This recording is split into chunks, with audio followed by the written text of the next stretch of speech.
Hey there, I want to share with you a story of what happens a lot of the times with apartment locating that you can't really prepare for as far as a systematic approach.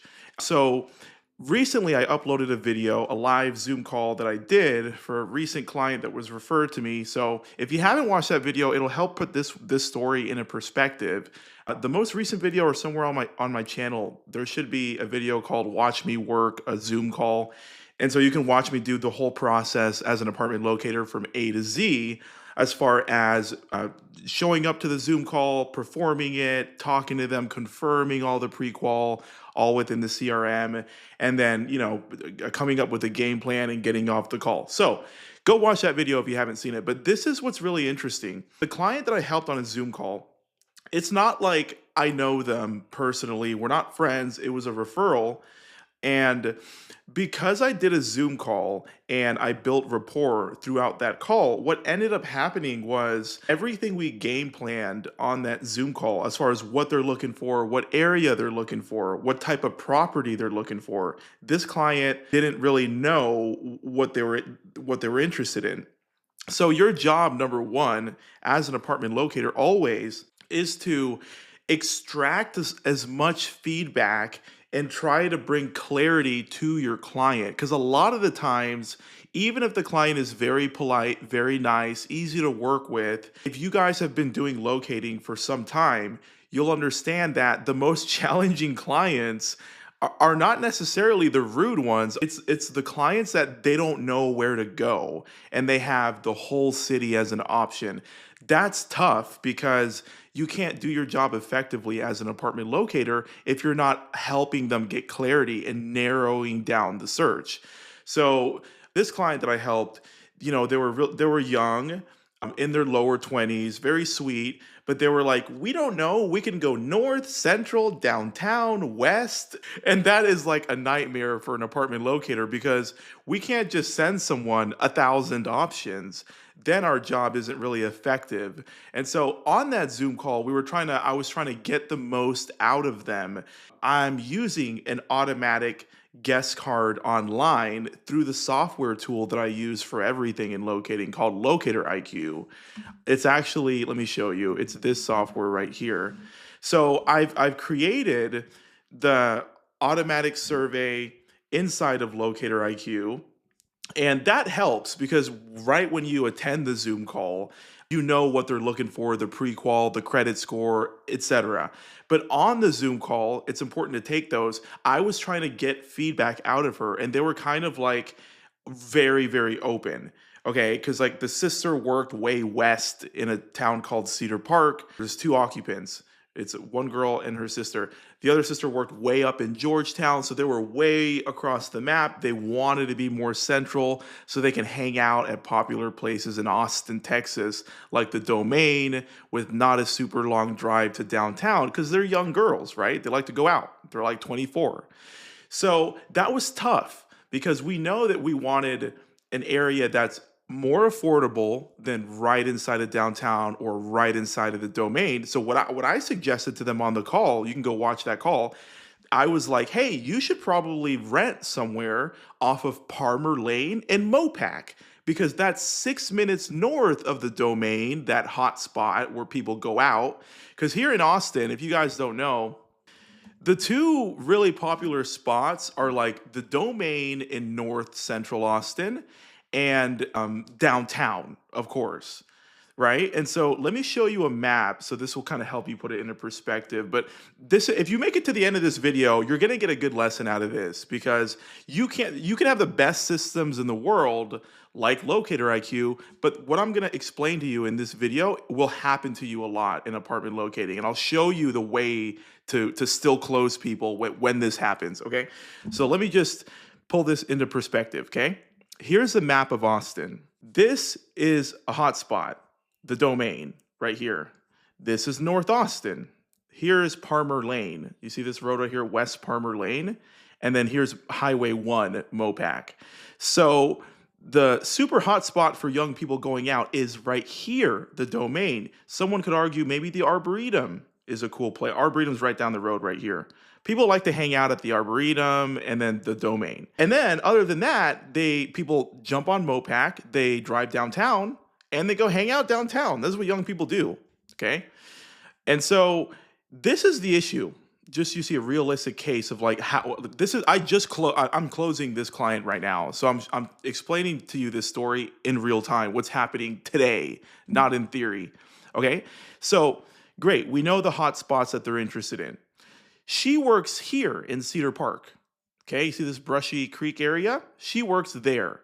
The sister, occupant number two, works up here in Georgetown, way across the map.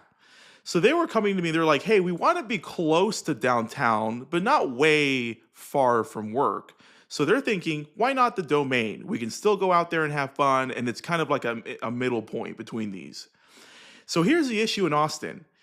If you go south of the Domain for a $2,300 a month budget on a 2 or 3 bedroom, you're going to find older, renovated, uglier properties, not the best areas, because that's just the rent in the city. If you go south of the Domain a bit, okay? Like getting into central Austin. Now, what I know as an apartment locator doing this at a 6-figure level for 10 years is that if you want to make the most out of your budget and still be close to the Domain, go north 5 minutes. So what I suggested to them was, why not lease somewhere off of Palmer Lane right here and Mopac? Because if they want to hop on Mopac, boom, they go east, they hop on Mopac. That's 6 or 7 minutes from the Domain. There's a lot of like nicer apartments right up here, right? You got Highline, the townhome property that's built in '08. Highline's right next to it. The Montera is right next to it. There's a bunch of other apartments here. There's Riata that's really nice. And others right here. So I was like, why don't you go lease over here? It's newer construction and it's close to where you need to be, right? You're really central. So they were like, yes, we want to do that. And that was great. And I told her, I said, hey, look, what's the most important thing to you? So on the Zoom call, I said, what's the most important thing to you? And she said, well, we want nice appliances, nice finishes, no brown cabinets, and we want the place to be fairly new. I said, great. If we're looking for newer renovation, this is the perfect area. You don't want to go south. You don't want to go central with a $2,300 budget for a 2 or 3 bedroom, because that's going to be really old, right? And so that was the plan. And, we had a really effective call. I made them laugh. We built rapport. It was awesome. They loved me by the time we were done. And what ended up happening is, so I showed them a bunch of awesome options. We went and toured one. They almost applied. And then they kept looking elsewhere outside of what we talked about. They kept looking in Pflugerville, in Wells Branch, in Round Rock, like way up here.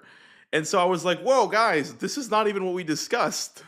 Why are you looking up here? This doesn't even make any sense, Can you imagine driving? They were showing me listings that they were finding on their own up in Round Rock. And so I'm like, okay, that'll be close to your sister's work, but if going out is important to you, like, can you imagine driving from Round Rock all the way downtown? It's not realistic. So it was funny that they were sending me properties everywhere. And that's a tough client in apartment locating. It's not that they're not polite. They were super sweet, super polite, easy to talk to. The follow-up was way better because we did a Zoom call and they ended up liking me. So the follow-up was good. But when you work younger clients, the big takeaway is that sometimes, even if you have like an agreement with them, like, hey, this is the perfect area for you, if what you're looking for is newer construction at a good rent, they'll just go like way off of the agreement anyways. And so I got a text and she's like, hey, we want to check out this place. It's in Round Rock. I'm like, what are we doing up in Round Rock? But they're like, we don't want to go without you. So they really valued me thanks to building rapport on the Zoom call. So we went out there. It didn't work out for them, right? Because I didn't recommend the property. So it didn't work out for them. And so that was a waste for them to drive all the way out there. Okay. And then the second thing, so then we keep looking in the area, we agreed. And then the second property yesterday, they texted me, was completely nothing at all like what we discussed. They found a place built in the 60s Okay, the cabinets were brown and run down, exactly what they told me they didn't want. And it was an older property when they said they wanted newer. So it was just blowing my mind. I'm like, I would have never recommended this property to you based on the Zoom call. And they were like, "Hey, we're in love with this property. This is awesome. I just want to let you know." So I called the property, made sure the move-in date was okay since I knew they were going to apply right away, and everything worked out. So they go out there and now they want to apply there. And it was just a complete curveball because this property was more central. It was right like around here.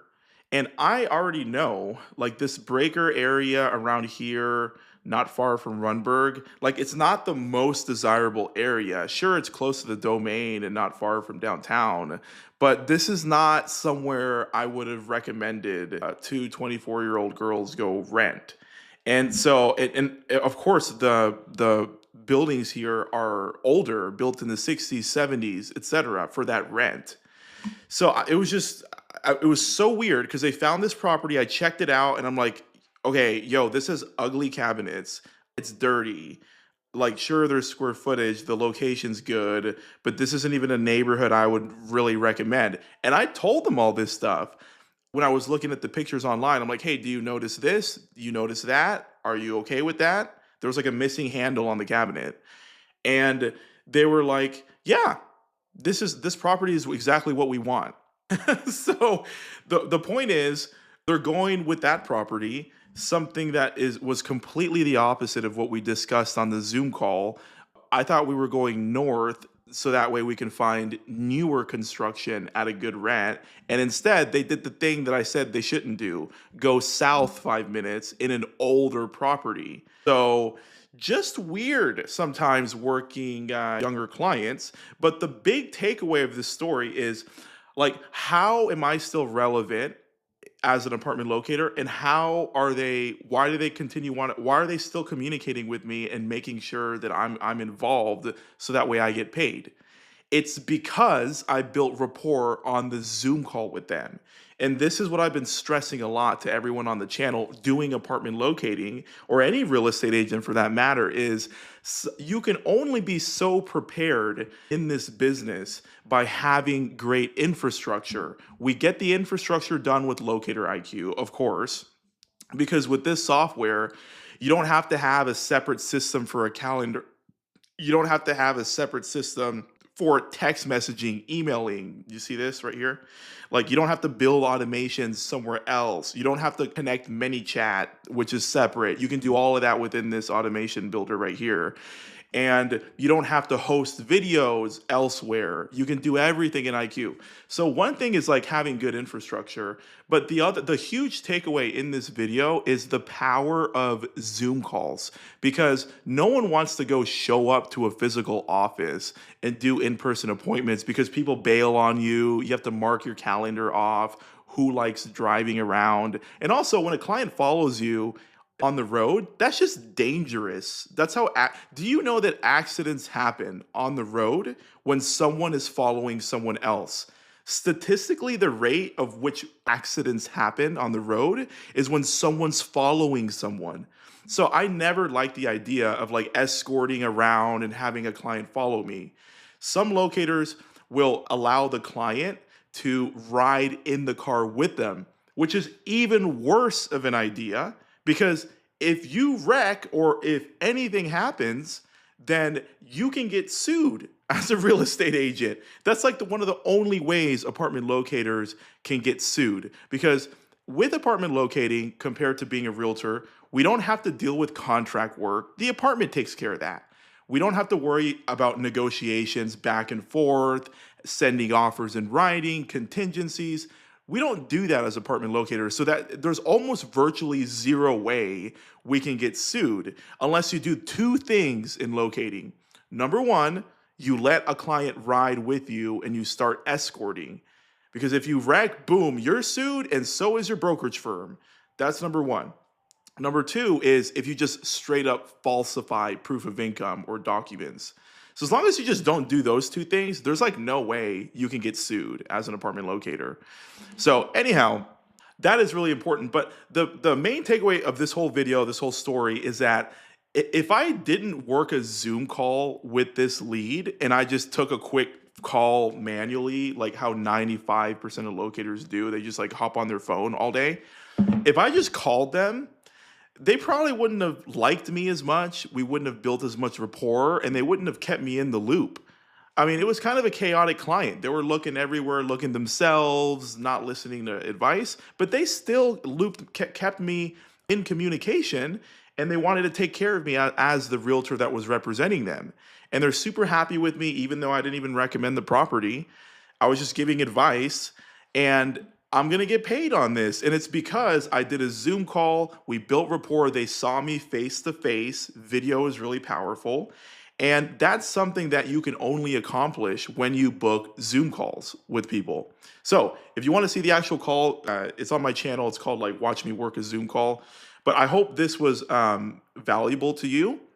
One thing is having good systems and following up, but then the next thing is like show up to the Zoom call and make an effort, build the skill of connecting with clients, building rapport. So that way, even if they pivot and do a 180 on what you guys agreed on, they still loop you in so you can earn your commission. So that's another skill outside of digital marketing is can you connect with people and take Zoom calls so they end up liking you and appreciating you, even if you don't recommend the property that they go with, they still, are making sure you're relevant, you're getting paid, they're still taking care of you. So hopefully that was helpful. And if you want to learn how we can help you throughout the whole entire business, we will hold your hand and show you A to Z how to set things up, how to talk to clients, what the sales call script looks like. It's actually really easy. And if you need coaching with that, go to nal.rent. You can book a call with us if you're interested in live coaching, or you can check out our shop section right here if you want a free audiobook. We host it right here. Or you can join the Locator Academy if you're more into like a course that's at your own pace.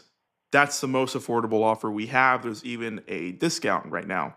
So check out nal.rent if you would like help in this business so you can earn six figures your first year. See you on the next one.